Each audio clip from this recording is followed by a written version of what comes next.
The philosopher Alan Watts was a self-satisfied drunk who liked to get paid to hear himself talk, and he didn't really take anything he said all that seriously. Now, if you're offended on his behalf, or you're in some way defensive because you're a fan of his, I would dare say you've missed half of the point of what he was talking about a lot of the time. He would not deny any of this, and it's that complete lack of hypocrisy that drew me to Alan Watts.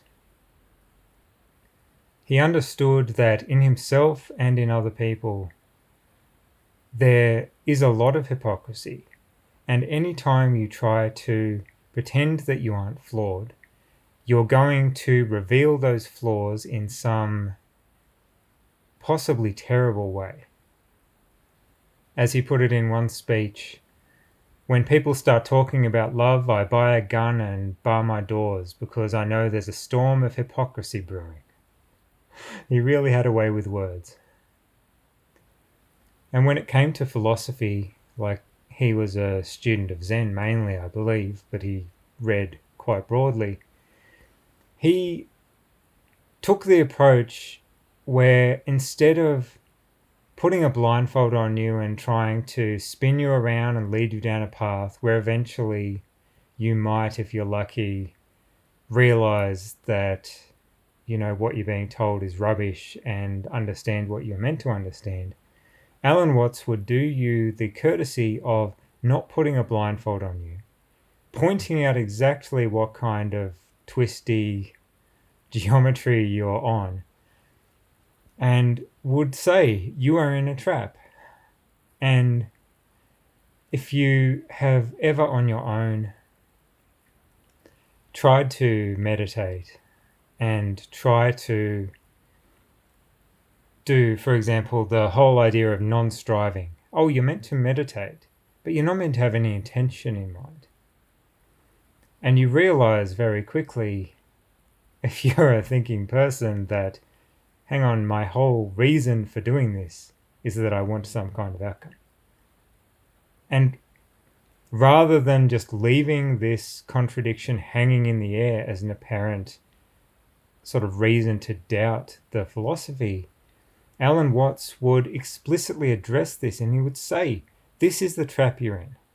And he would do his best to describe the way out of the trap, which is something akin to, say, having your fingers caught in a finger trap, or pulling on the ends of a pair of ropes tied together with a reef knot to try to undo them. Like, you have to have the give to go in the other direction and let the things not escape from the things, to not untie the knot, and then you'll have the give necessary for the knot to just undo, or the finger trap to just loosen around your fingers.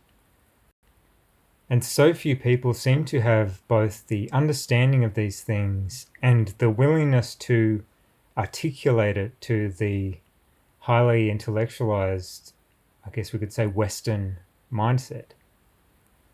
And I think he deserves a lot of posthumous respect for that. Now, of course, I can quibble about some things he said, and I can,